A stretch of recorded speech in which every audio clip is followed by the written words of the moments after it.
The bistro was called La Rue, a place where polished wood tables reflected soft golden light, where conversations stayed low and controlled.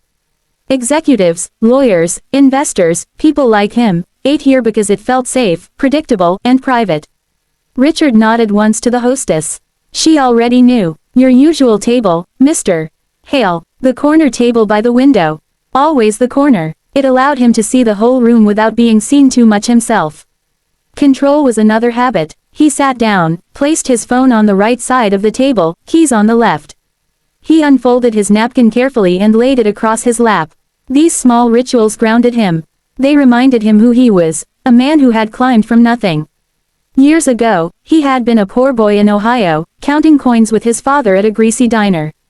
His father used to say, "Discipline keeps hunger away." Richard had taken that sentence and turned it into a life philosophy. The waitress arrived without asking. "Black coffee, steak salad, no dressing." "Thank you," Richard replied, eyes already on his phone. Stock numbers glowed on the screen. Profits up. New deal pending. Another building acquired. Success, stacked neatly like bricks in a wall. Then, something shifted. Not a sound, more like a pause in the air.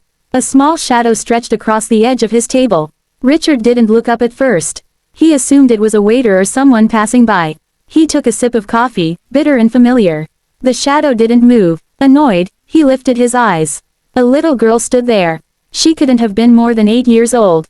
Her jacket was too big, sleeves covering half her hands. One shoelace was tied, the other dragged loose against the floor. Her dark hair was tangled, as if a comb hadn't touched it in days.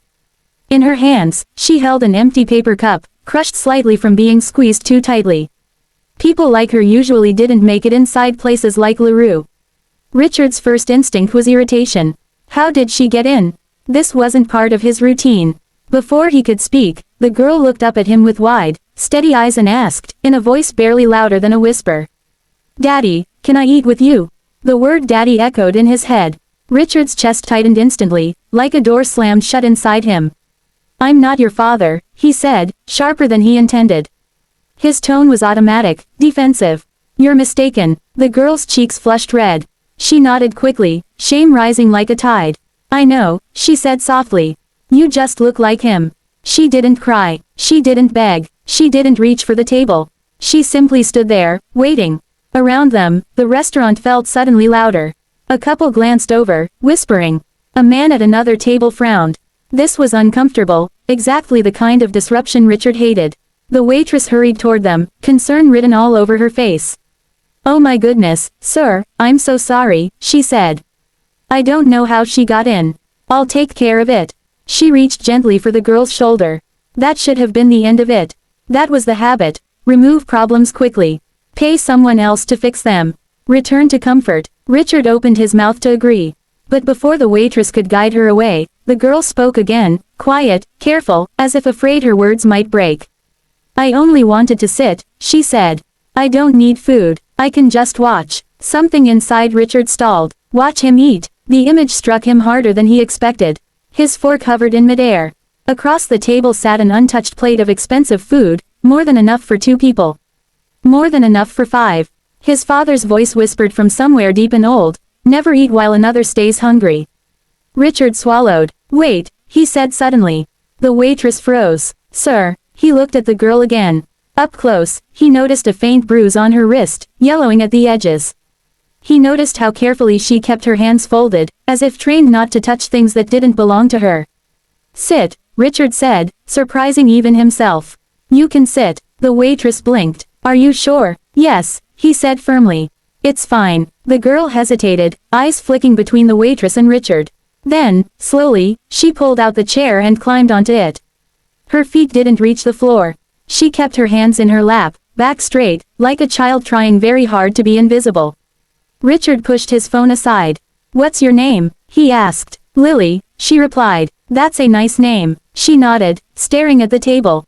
The smell of food made her stomach twist, but she didn't move. "Why did you call me Daddy?" Richard asked, gently now. Lily shrugged, shoulders small beneath the oversized jacket. "My daddy used to take me to lunch," she said. "He'd let me sit by the window. We'd share fries." Richard felt something crack. "What happened to him?" he asked. Her voice dropped even lower. "He stopped coming home." No anger. No explanation, just a fact, heavy and unfinished. The waitress returned with a glass of water and set it in front of Lily without comment. Lily looked at it like it was something precious. Richard stared at his plate. For years, he had eaten alone, believing solitude was strength. A habit that once protected him had slowly built walls around his heart. Without planning to, without thinking of consequences, Richard slid his plate across the table.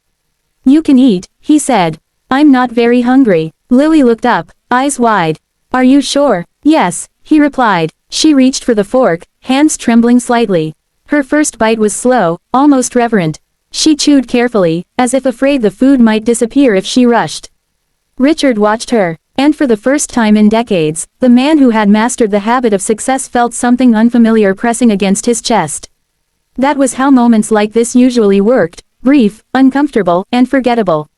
He would pay the bill, return to his office, and sink back into the familiar rhythm of meetings and numbers. But as Lily wiped her mouth carefully with the napkin, folding it the way she had seen adults do, Richard realized something unsettling. He didn't want this moment to end.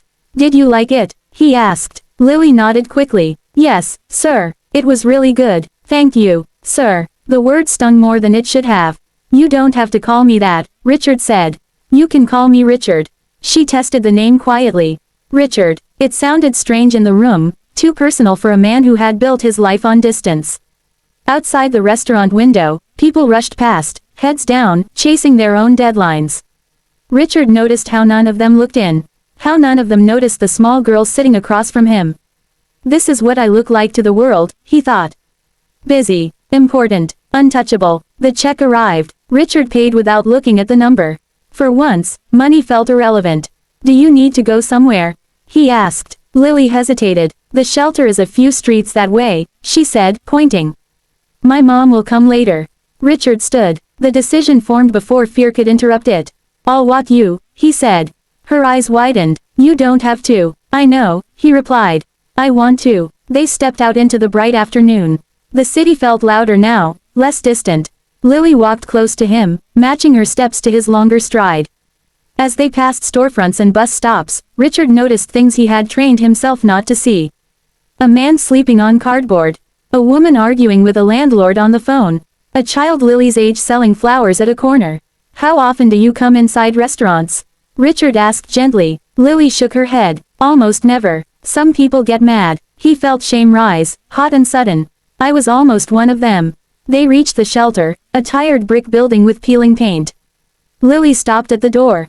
"This is okay," she said quickly, as if afraid he might feel trapped. "You can go now." Richard knelt in front of her. His suit creased at the knees. He didn't care. "Lily," he said, holding her gaze, "did I do something wrong by letting you eat with me?" She shook her head. "No." "Then you didn't do anything wrong by asking," he said firmly. "Ever." Something in her face broke, not into tears, but into relief. Richard reached into his pocket, pulled out his business card, and paused. For years, this card had opened doors to power. Today, he hoped it could open something else. "Give this to your mom," he said. "Tell her to call me." Lily stared at it. Why? Richard thought of his habits.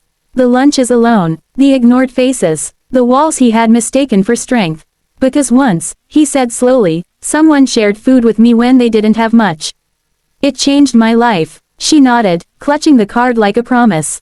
That night, Richard didn't sleep. The image of Lily sitting across from him replayed again and again. Not her hunger, but her restraint. Her dignity, her courage to ask. The next day, he did something unthinkable. At 12:30 p.m., Richard Hale did not go to LaRue.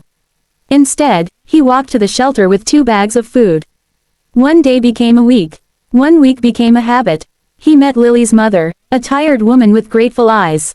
He helped with school fees. Then housing. Then stability. But the biggest change wasn't in their lives. It was in his. Richard began eating lunch with people instead of above them. He listened. He noticed. He slowed down. And every Friday, Lily sat across from him, swinging her feet under the table. One afternoon, she looked up and smiled.